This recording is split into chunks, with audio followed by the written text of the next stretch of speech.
আজকের গুরুত্বপূর্ণ আঞ্চলিক সংবাদে সবাইকে জানাই স্বাগতম। আজ 4 ডিসেম্বর বুধবার। আজকের সন্ধ্যার বিশেষ বিশেষ খবর হলো, শিলচর হাসপাতাল রোডে আজ দিন দুপুরে ভয়ঙ্কর অগ্নিকাণ্ড, পুড়ে ছাই সিপিএম কার্যালয় সহ ব্যবসায়িক প্রতিষ্ঠান ও বসতঘর। মহারাষ্ট্রে মহানাটকের অবসান, আগামীকাল বৃহস্পতিতে মুখ্যমন্ত্রী পদে শপথ ফড়নবিসের।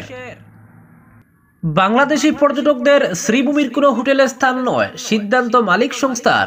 সংখ্যালঘু নির্যাতন ও নিয়ন্ত্রণহীন পরিস্থিতিতে উদ্বেগ। 500 টাকার জাল নোট সহ গ্রেফতার গণির গ্রামের যুবক। ভোট বেড়েছে কংগ্রেসের, 26-এ ফেরার বার্তা বললেন ভূপেন। আসাম সম্মিলিত মোর্চার বৈঠক 7 ডিসেম্বর, অখিল নিয়ে আপত্তি কংগ্রেসের।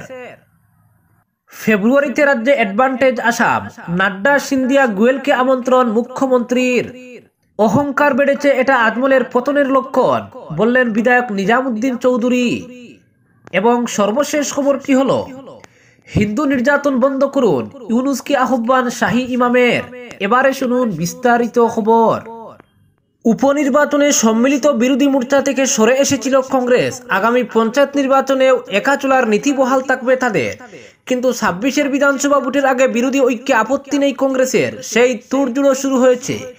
এরই মধ্যে প্রদেশ কংগ্রেস সভাপতি ভূপেন বোরার দাবি, কংগ্রেসের ভোট বেড়েছে সব কেন্দ্রে, কিন্তু বিজেপির ভোট দ্রুত কমেছে। কংগ্রেস যে আসছে এটা তারই ইঙ্গিত। 26-এর বিধানসভা ভোটের আগে বিজেপির বিরুদ্ধে লড়াইয়ে সব বিরোধী দলকে ঐক্যবদ্ধ হওয়ার আহ্বান জানিয়েছেন অখিল গগৈ। এমনকি কংগ্রেসের আর সমালোচনা করবেন না বলেও জানিয়েছেন তিনি। বিরোধী ঐক্যের স্বার্থে আসাম সম্মিলিত মোর্চার বৈঠক হবে আগামী 7 ডিসেম্বর। তাতে অবশ্য কংগ্রেসকে আমন্ত্রণ জানানো হয়নি। 26-এর লক্ষ্যে বিরোধী ঐক্যে আপত্তি নেই কংগ্রেসেরও, কিন্তু সমস্যা হচ্ছে অখিলের সমালোচনা। অখিলের নাম না নিয়ে প্রদেশ কংগ্রেস সভাপতির দাবি, মেরুদণ্ড সোজা রেখেই ঐক্যের কথা বলতে হবে।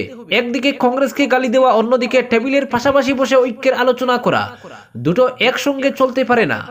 আত্মসম্মান, স্বাভিমান প্রত্যেক দলের রয়েছে।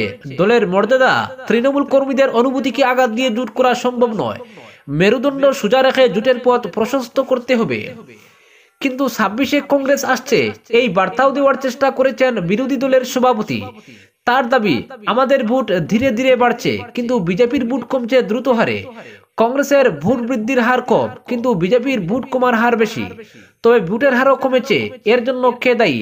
মানুষ কেন ভোট দিতে আসেননি? আমরা হয়তো জয়ী হওয়ার মতো ভোট পাইনি, কিন্তু সব বিধানসভা কেন্দ্রে ভোট বেড়েছে কংগ্রেসের, কিন্তু বিজেপির ভোট কমেছে। এটা কিসের ইঙ্গিত? কংগ্রেস আসছে। এদিকে পঞ্চায়েত নির্বাচন আয়োজনে দেরি নিয়েও প্রশ্ন তুলেছেন তিনি। প্রদেশ কংগ্রেস সভাপতির দাবি, পঞ্চায়েত ভোট কবে হবে? মুখ্যমন্ত্রী যদি পঞ্চায়েত নির্বাচন আয়োজনে ভয় পেয়েছেন, তাহলে বলে দিন। আসলে দোলাই বেহালির মতো পঞ্চায়েত ভোটেও যদি কংগ্রেসের সঙ্গে হাড্ডাহাড্ডি লড়াইয়ে বিজেপির ফলাফল খারাপ হয়, তাহলে মুখ্যমন্ত্রী বদলানোর চাপ আসবে। সর্বানন্দ সোনোয়াল মুখ্যমন্ত্রী হতে তৈরি হয়ে রয়েছেন, তাই পঞ্চায়েত নির্বাচন আয়োজন করতে ভয় পাচ্ছেন মুখ্যমন্ত্রী। অপরদিকে আগামী বছরের ফেব্রুয়ারিতে গুয়াহাটিতে অনুষ্ঠিতব্য আসাম বিনিয়োগ এবং পরিকাঠামো সম্মেলনে আমন্ত্রণ জানাতে মুখ্যমন্ত্রী হিমন্ত বিশ্ব শর্মা, কেন্দ্রীয় স্বাস্থ্য এবং পরিবার কল্যাণ মন্ত্রী তথা বিজেপির সর্বভারতীয় সভাপতি জগৎ প্রকাশ নাড্ডা, কেন্দ্রীয় বাণিজ্য মন্ত্রী পীযূষ গোয়েল এবং কেন্দ্রীয় ডোনার মন্ত্রী জ্যোতিরাদিত্য সিন্ধিয়ার সঙ্গে দেখা করেন এবং তাদের অনুষ্ঠানে উপস্থিত থাকতে আমন্ত্রণ জানান। বিশেষত আসামে বিনিয়োগ এবং পরিকাঠামো সম্মেলনে কেন্দ্রীয় উদ্যোগ এবং বাণিজ্য মন্ত্রণালয় সহযোগিতা চেয়ে উদ্যোগ মন্ত্রী পীযূষ গোয়েলের উপস্থিতি বিশেষভাবে কামনা করেন। একইভাবে অ্যাডভান্টেজ আসামের মতো গুরুত্বপূর্ণ সম্মেলনে উত্তর পূর্ব উন্নয়ন মন্ত্রকের মন্ত্রী হিসেবে জ্যোতিরাদিত্য সিন্ধিয়ার উপস্থিতিও যে খুবই গুরুত্বপূর্ণ, সে কথা উল্লেখ করে মুখ্যমন্ত্রী হিমন্ত বিশ্ব শর্মা সিন্ধিয়াকে আমন্ত্রণ করেন। উল্লেখ্য, উত্তর পূর্বের উন্নয়নমূলক পরিকল্পনাগুলো বাস্তবায়নের মূল কারিগর হচ্ছেন জ্যোতিরাদিত্য সিন্ধিয়া। এদিকে চলতি সপ্তাহে দিল্লির ভারত মণ্ডপমে প্রথমবারের মতো অনুষ্ঠিত হতে যাচ্ছে অষ্টলক্ষ্মী মহোৎসব। এই উৎসব নিয়েও দুই নেতার মধ্যে দীর্ঘ সময় ধরে মত বিনিময় হয়। এখানে উল্লেখ করা ভালো, বিজেপি দলের জাতীয় সভাপতি জেপি নাড্ডাকে অ্যাডভান্টেজ আসামে আমন্ত্রণ জানানোর সঙ্গে সঙ্গে আসামে প্রধানমন্ত্রী জন আরোগ্য যোজনা, আয়ুষ্মান আরোগ্য মন্ত্রী ইত্যাদি সহ কেন্দ্রীয় প্রকল্পগুলোর সফল রূপায়ণে নাড্ডার সমর্থন প্রার্থনা করেন। অপরদিকে ইউডিএফ সুপ্রিমো বদরুদ্দিন আজমলের নির্দেশে সোমবার আলগাপুরের বিধায়ক নিজামুদ্দিন চৌধুরীকে দল থেকে বহিষ্কার করা হয়। দল থেকে বহিষ্কার হওয়ার পর নিজাম সংবাদ মাধ্যমের সামনে নিজের অবস্থান স্পষ্ট করেন এবং সরাসরি আজমলকে আক্রমণ করেন। নিজামের প্রশ্ন, আজমল মুখ্যমন্ত্রীর বাড়িতে গেলে তাতে কোনো সমস্যা নেই, কিন্তু আমরা উন্নয়নের জন্য মুখ্যমন্ত্রীর পাশে দাঁড়ালেই কেন সকোচ করা হবে? ইউডিএফ এখন ধ্বংসের পথে এগোচ্ছে। বিধায়ক আরো বলেন, আমার ছেলে প্রাপ্তবয়স্ক, সে নিজ সিদ্ধান্তে অখিল গগৈর দলে যোগ দিয়েছে, এতে আমার কোনো হাত নেই। তবে আমি আজমলের দলে ফিরে যাওয়ার জন্য কখনোই কারো পায়ে ধরবো না। তিনি জোর দিয়ে বলেন, আমি যদি নির্দল হয়ে ভোটে দাঁড়াই তবে আলগাপুর কাটলিজোড়া আসনে 50,000 ভোটের ব্যবধানে জয়ী হব। জনগণ আমার সঙ্গেই রয়েছেন। আজমলের অহংকার বেড়েছে, এটি পতনের লক্ষণ। বর্তমানে ইউডিএফ এর অস্তিত্ব নেই কোনো শৃঙ্খলাও।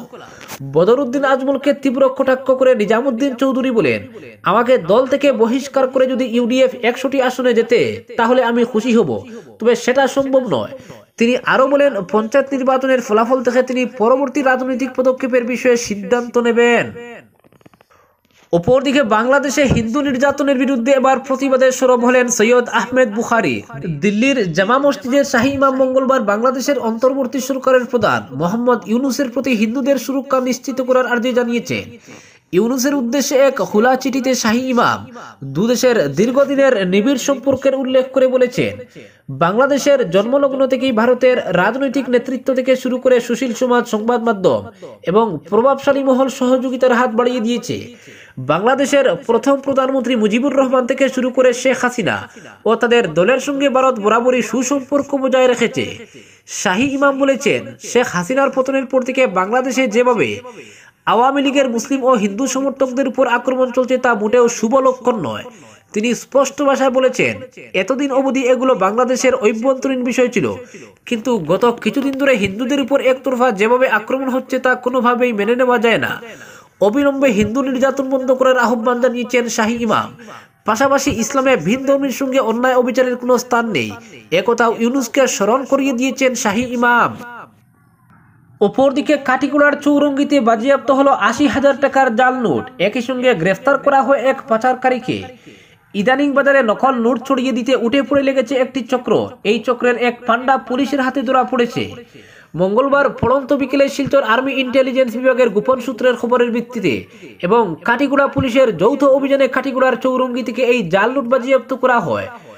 গরির গ্রামের বাসিন্দা সজিবউদ্দিন মাদার বুইয়া নামের এক ব্যক্তি একটি অটো গাড়িতে চড়ে চৌরঙ্গি থেকে খেলাইন অভিমুখে যাওয়ার পথে গাড়ি থামিয়ে তল্লাশি করলে তার কাছ থেকে 80,000 টাকার জাল নোট উদ্ধার হয়েছে। পুলিশ ধৃত সজীব ও বাজেয়াপ্ত নোটগুলো নিজেদের হেফাজতে নিয়ে গেছে। অপরদিকে বাংলাদেশি পর্যটকদের শ্রীভূমির কোনো হোটেলে স্থান নয়, সিদ্ধান্ত মালিক সংস্থার। প্রতিবেশী বাংলাদেশের সংখ্যালঘু নির্যাতন ও পরিস্থিতি ক্রমাগত নিয়ন্ত্রণহীন হয়ে পড়ার বিরুদ্ধে সরব হলেন শ্রীভূমির হোটেল মালিকরা। এক সাংবাদিক সম্মেলন ডেকে হোটেল মালিক সংস্থার কর্মকর্তারা বলেন, পরিস্থিতি নিয়ন্ত্রণ না হওয়া পর্যন্ত বাংলাদেশ থেকে আসা পর্যটকদের শ্রীভূমির কোনো হোটেলে স্থান দেওয়া হবে না। শহরের এক অভিজাত হোটেলে সাংবাদিক সম্মেলনে পুলকদের সব্যসাচী কর এবং রাজদীপ রায় বলেন, প্রতিবেশী বাংলাদেশের সাম্প্রতিক সংঘটিত ঘটনাগুলো কোনোভাবেই গ্রহণযোগ্য নয়। তারা বলেন, বাংলাদেশের সংখ্যালঘুদের ঘরবাড়ি জ্বালিয়ে দেওয়া, মঠ মন্দিরে ভাঙচুরের ঘটনা সংঘটিত হচ্ছে প্রতিদিন। বিভিন্নভাবে সংখ্যালঘুরা প্রতিবাদ সাব্যস্ত করছেন। নির্যাতনের শিকার সংখ্যালঘুদের পাশে দাঁড়ানোর জন্য ইসকনের বিশিষ্ট সন্ন্যাসী চিন্ময় কৃষ্ণ দাস ব্রহ্মচারীকে রাষ্ট্রদ্রোহের অভিযোগে গ্রেফতার করা হয়। বিশ্বব্যাপী মানব সেবায় নিয়োজিত ইসকনকে আজ টার্গেট করা হচ্ছে বাংলাদেশে। অথচ 1971 সালে বাংলাদেশের দুর্ভিক্ষে ইসকন নিউ ইয়র্ক থেকে চাঁদা সংগ্রহ করে অভুক্তদের মুখে আহার তুলে দিয়েছিল। শুধু তাই নয়, ভারতের জাতীয় পতাকাকে অপমান করা হচ্ছে বাংলাদেশে। মূলত বাংলাদেশে আজ যারা ভারতের পতাকাকে অপমান করছেন তারা ভুলে গেছেন ভারতের জন্য স্বাধীন বাংলাদেশের নাগরিক হিসেবে জীবনযাপন করছেন। হোটেল মালিকরা বলেন, এ ধরনের পরিস্থিতিতে শ্রীভূমির সব হোটেল ও লজের স্বত্বাধিকারীরা একজোট হয়ে সিদ্ধান্ত গ্রহণ করেছেন যে বাংলাদেশের সংখ্যালঘু নির্যাতন বন্ধ না হওয়া পর্যন্ত এবং পরিস্থিতি স্বাভাবিক না হওয়া পর্যন্ত বাংলাদেশি কোনো পর্যটককে শ্রীভূমির কোনো হোটেলে স্থান দেওয়া হবে না। বাংলাদেশের শীঘ্রই শান্তি ফিরে আসুক এবং ভারত বাংলা মৈত্রী সম্পর্ক অক্ষুণ্ণ থাকুক, এই কামনা করেন পুলকদের রাজদীপ রায়, সব্যসাচী কর এবং অন্যরা।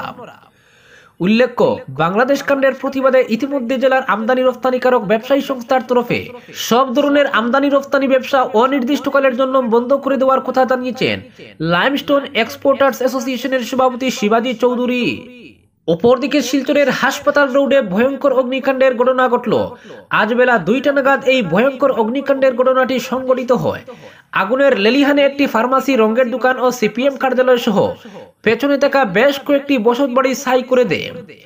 অগ্নিকাণ্ডের ঘটনাকে কেন্দ্র করে এলাকায় তীব্র চাঞ্চল্যের সৃষ্টি হয়। খবর পেয়ে দমকল বাহিনীর মোট 8টি ইঞ্জিন ঘটনাস্থলে পৌঁছলেও আগুন নিয়ন্ত্রণ করতে বেশ বেগ পেতে হয়েছে।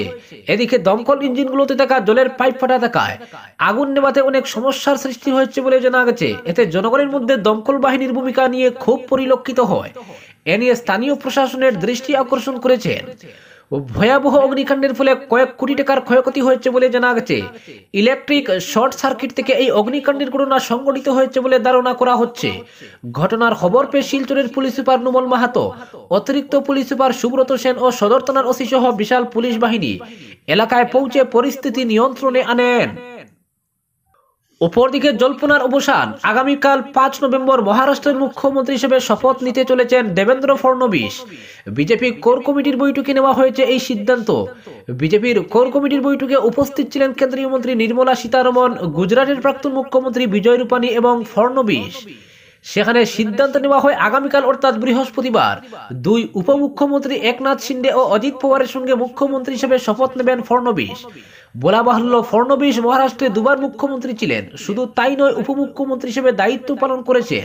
আর এবার প্রবীণ বিজেপি নেতাকে মহারাষ্ট্রের পরবর্তী মুখ্যমন্ত্রী হিসেবে ঘোষণা করল গেরুয়া শিবির। ভোটের আগে কমিশনকে দেওয়া তথ্য অনুসারে জানা গিয়েছে, মহারাষ্ট্রের নবমনোনীত মুখ্যমন্ত্রী দেবেন্দ্র ফড়নবিস কোটি কোটি টাকার সম্পত্তির মালিক।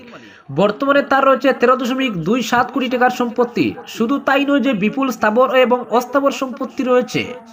আর এবার তাকেই ফের মহারাষ্ট্রের মুখ্যমন্ত্রী করার সিদ্ধান্ত নিল ভারতীয় জনতা পার্টি। আজকের বিশেষ সংবাদ এখানেই সমাপ্ত।